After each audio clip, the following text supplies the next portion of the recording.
So we're doing this tradition again. Two of them, in fact. The first being that I'm continuing reaction reviews after the Resident Evil one, and I'm covering Mortal Kombat animations. So the last ones I did was Defenders of the Realm, all 13 episodes of Defenders of the Realm, which came to about 4 hours of footage I covered. I don't know how long the actual videos are altogether, but it was about a year's worth of coverage on that. And of course, Mortal Kombat Journey Begins, which some people got upset that I kept pausing the video. I'm like, yeah, it says Mortal Kombat The Journey Begins commentary. I don't know what were you expecting exactly from like I'm not Susie Lou. I'm not gonna stare at the fucking screen blank faced and occasionally react to something that happened in the fucking video. And then we heard a plane come over, and in Manhattan, you don't hear planes too often, especially loud ones. Oh, shoot!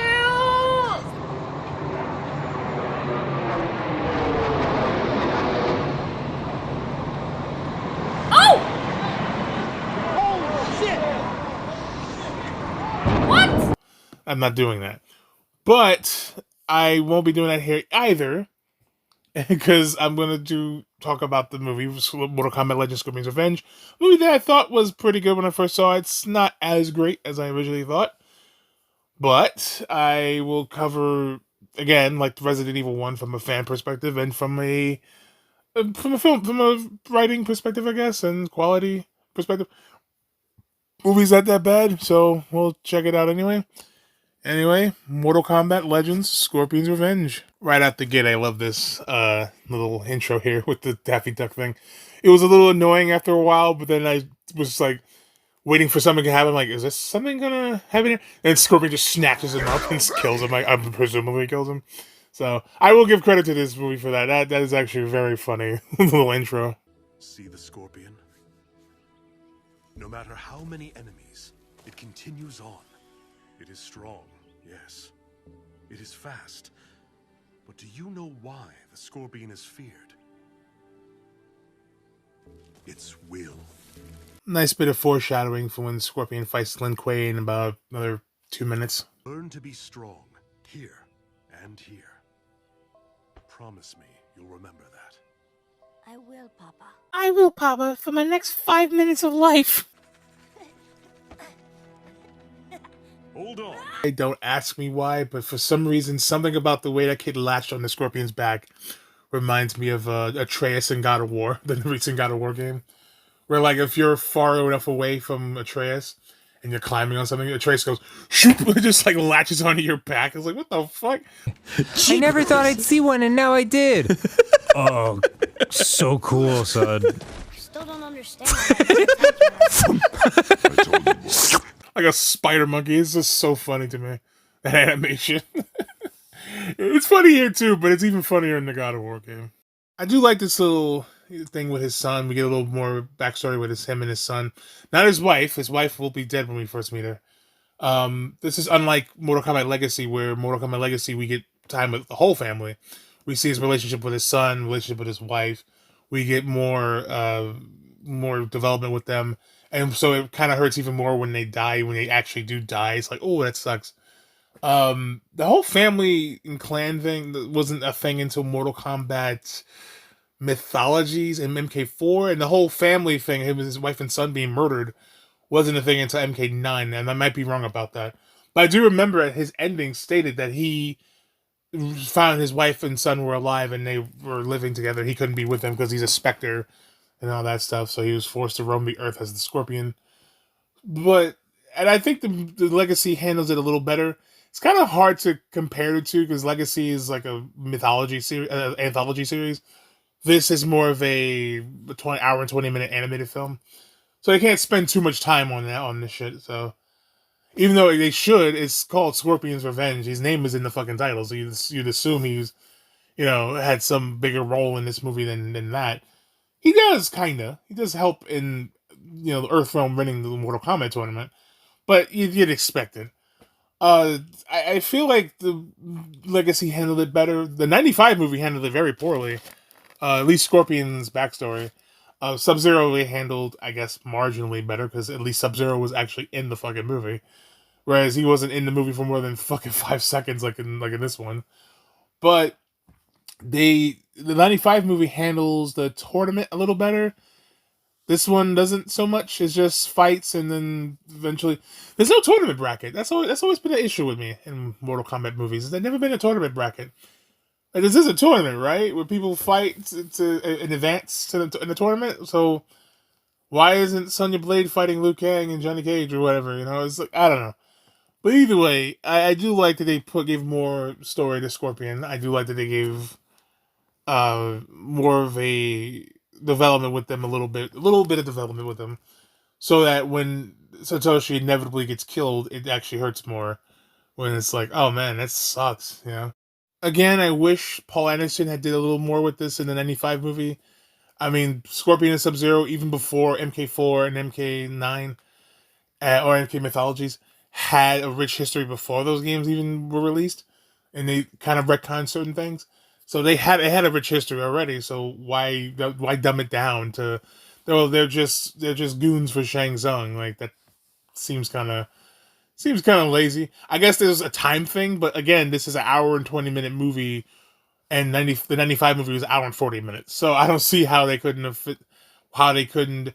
I mean, you could sacrifice, Art Lean, who was barely in the fucking movie at all. He was in the film for like, what, 2 minutes, and then he died at the hands of Goro.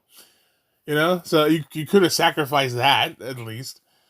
But it is what it is. I personally think this movie is better in some aspects than the '95 movie, but the '95 movie overall to me felt a little more tighter in the tournament aspect, at least. Versus this movie, where it's a little better in terms of developing certain characters that we never got seen develop in the '95 movie, like Scorpion, and I want to say Sub-Zero so badly, but I keep forgetting. Nope, Sub-Zero was not developed in this movie. He was barely in this fucking movie. You'll see what I mean.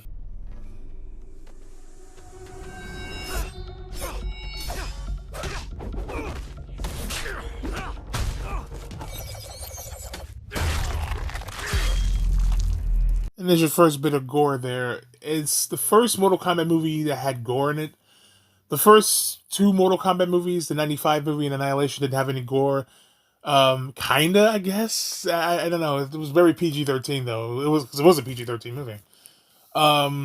Legacy had gore, but that wasn't a movie.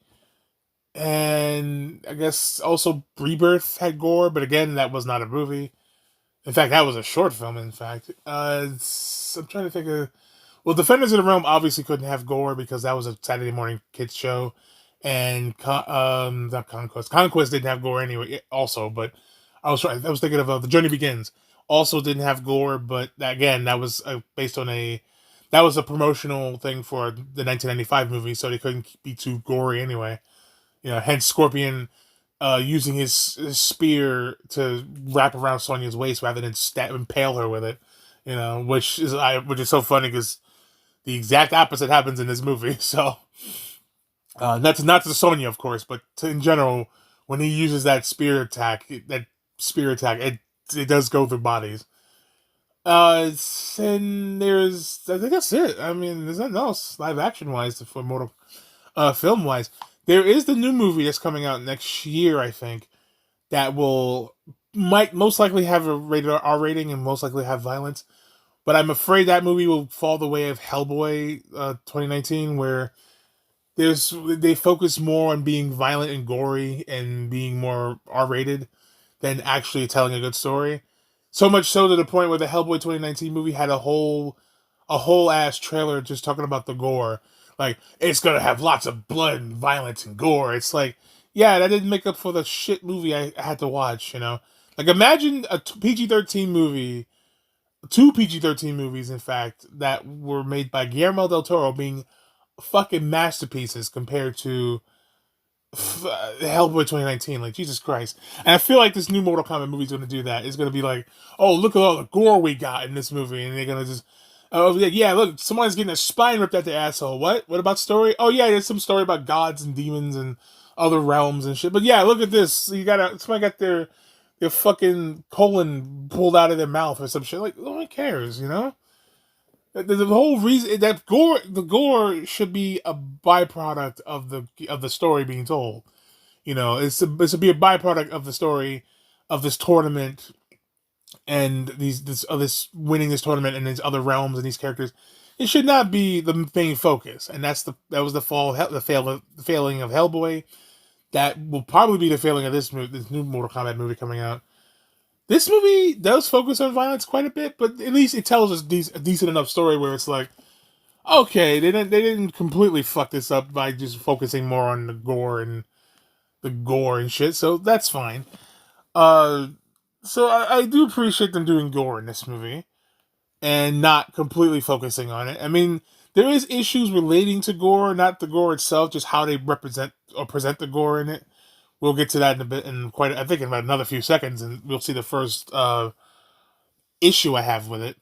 But other than that, the gore, it's pretty nice to have a gory Mortal Kombat movie that actually is not just solely focused on the gore.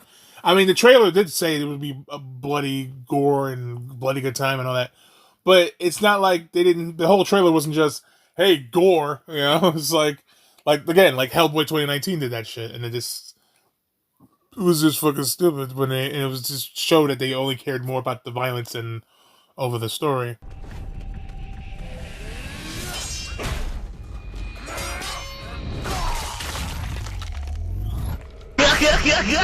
So this is one of the issues I had with the gore is that the X-rays. Now the gore again isn't the problem. The X-rays itself aren't a problem. It's the overuse of the X-rays. They use X-rays for like 5 or 6, 20 different scenes in this fucking movie. It should have been used for Scorpion's death in the beginning, Jax getting his arms ripped off, Liu Kang getting his arms nearly ripped off, and I want to say Quan Chi's death. Those are the only times I can think of right now that should have, the X-ray should have been used. But they use it like at least quadruple that amount in this movie. They use it a lot, and I think almost every fight in this movie has an X-ray scene in it, and or at least one or more X-ray scenes in it. And it's like it doesn't not necessary. I mean, yes, I know it's in Mortal Kombat 9, X, and 11. I know the X-rays are a thing.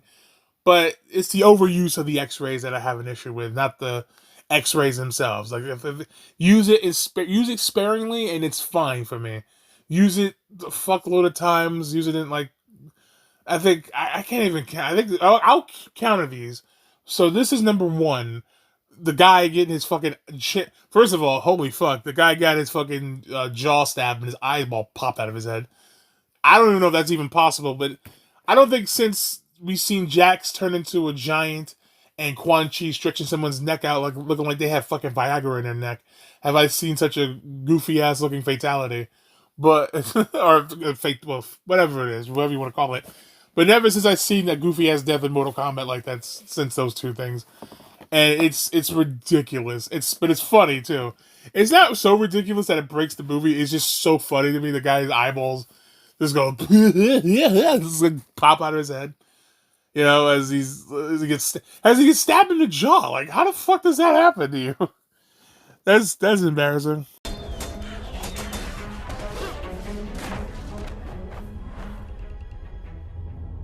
I always wondered how Scorpion just like vanished like that without them noticing. Like they're like right behind him and he just vanishes. It's like, oh, keep going forward. He clearly didn't go anywhere else.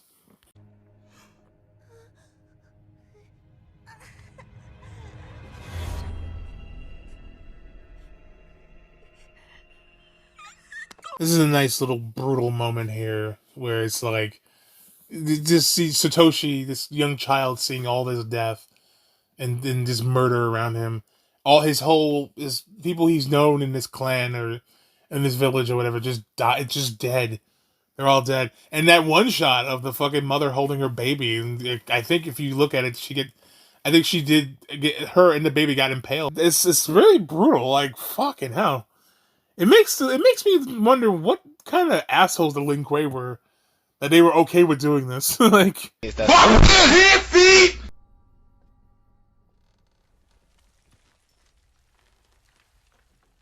shit. That Shirai Ryu asbestos did him in.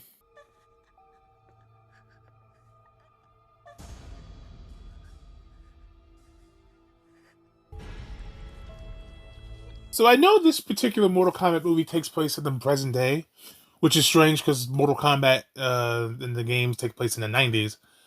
And I was just wondering, what year does this exactly take place? This particular part takes place. Because it looks more like feudal Japan, but it's probably not. It's probably present day as well.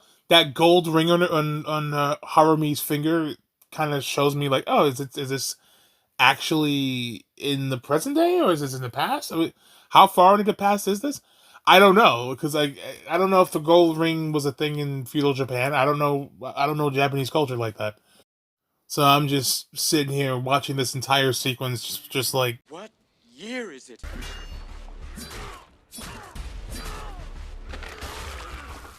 Tis but a scratch.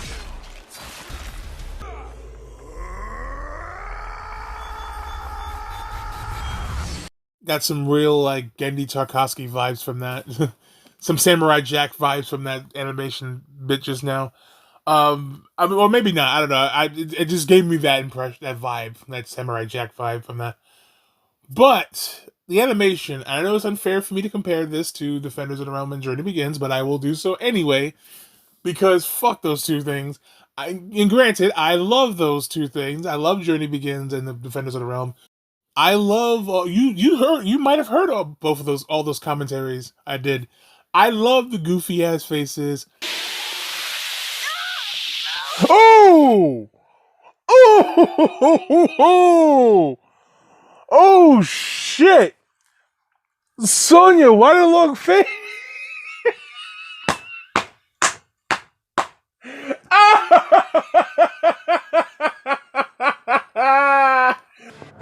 I never saw Cotton. What the fuck is that guy?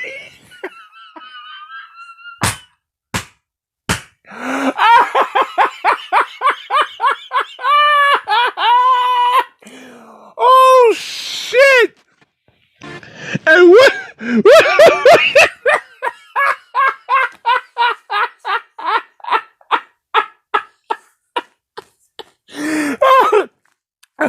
Oh, this fucking dude in the back is just this crazy grin on his face. He's like, he's just sitting there smiling and shit. Like, I'm happy to be here. Again, I'm the best looking guy here. Stop gloating. He's not bullshitting. He ain't bullshitting. They all look terrible. Every single one of these characters look horrible.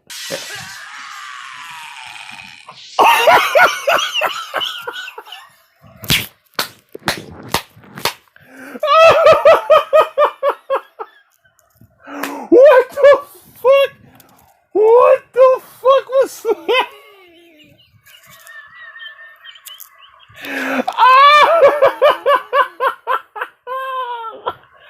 Oh, I can't. Oh. I love all the fucking crazy animation. Also revealed the secret of Shang's terrible power. His ability to steal the soul of his...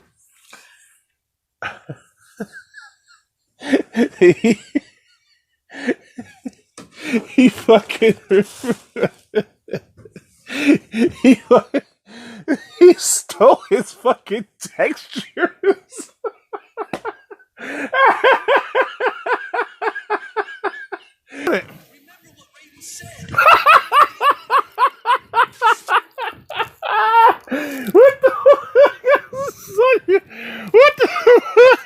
What the fuck was Sonya Katana doing? What?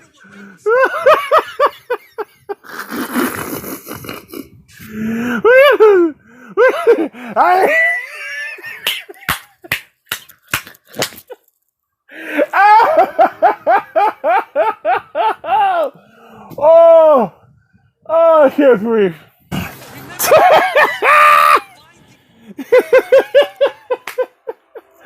Look at this fucking world star hip hop fight going on between Katana and Sonya. I love it all.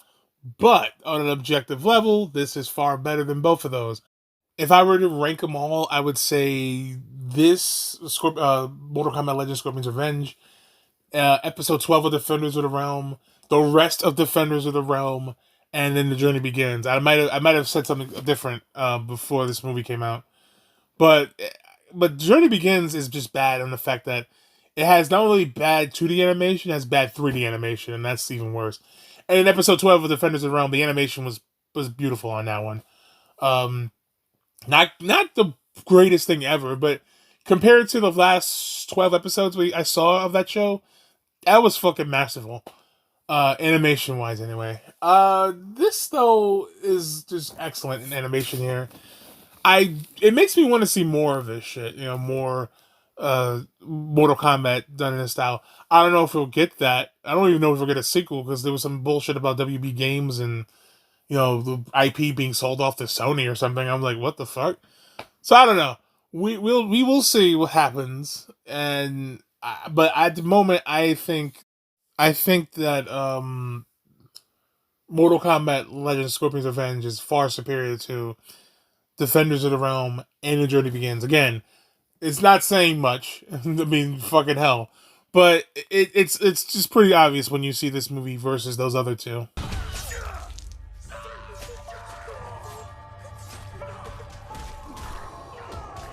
I do like these little hints of Sub-Zero we get throughout this opening battle. You see the child breathing cold air now. Earlier, you saw him on the rooftop, just lurking in lurking in the background.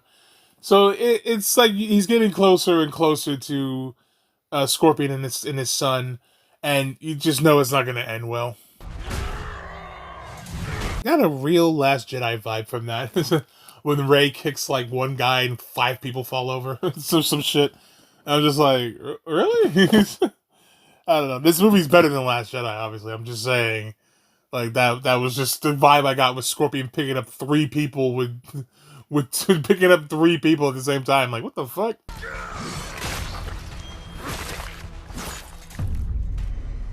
Run away! Run away! Run away!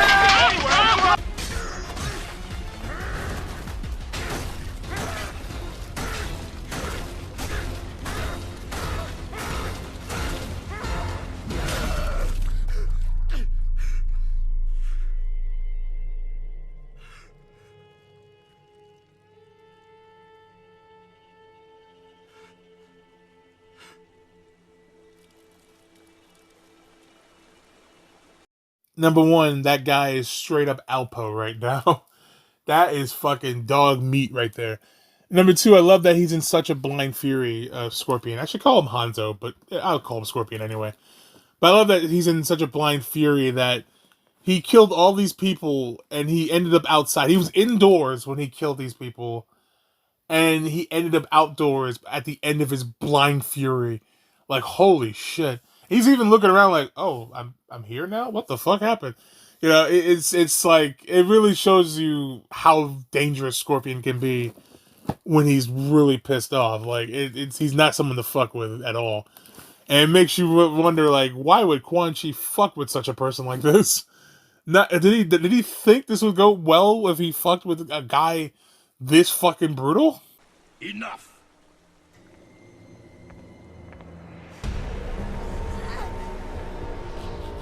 So here we got our first look at Quan Chi masquerading as Sub-Zero. Just a dude playing a dude disguised as another dude. I wish there was more shit between these two, between Sub-Zero and Scorpion in general.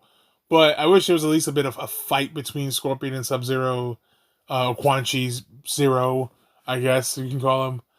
But I wish there was more between them instead of just this moment where they just kind of meet up and Scorpion's gotta watch his son dies. That sucks. I will get more into Sub-Zero when we get to him in the movie later on in the movie, but for now I'm just like, kind of wish we had more with him. More between Scorpion and Quan Zero, I guess.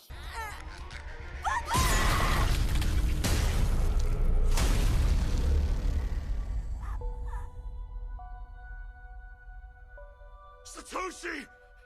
Satoshi!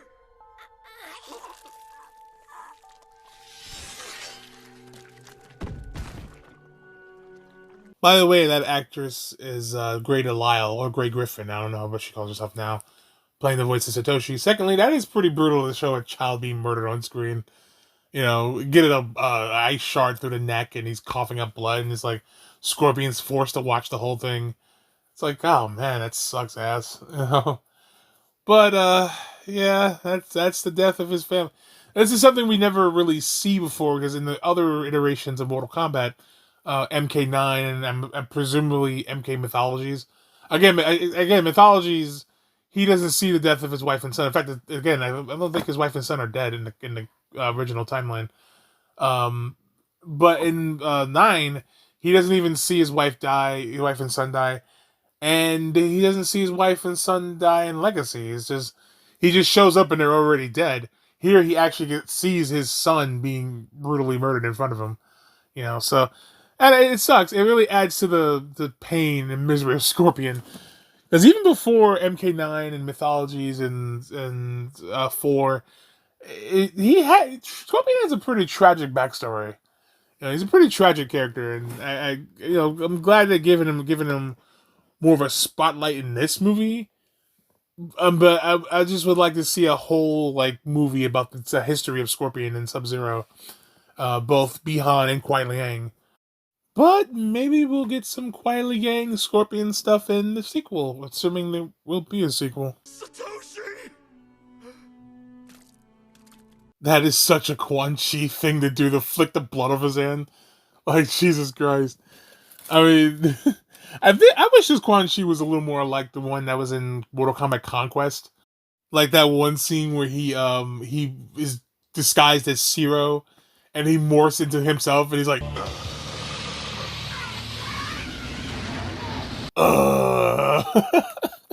I don't know why. I just would love to see that in this movie, like him morphing it back to himself from Sub-Zero, like, That is, I mean, that's my favorite version of Quan Chi by far. Like, it's amazing. But yeah, I would have liked it if he was more like that version of Quan Chi, but we got this Quan Chi, which is kind of an idiot in this version. It's like, I don't know why we needed any of this shit, but okay. But either way, that was a pretty funny moment of him just flicking the blood like an asshole after he just murdered someone's child in front of him.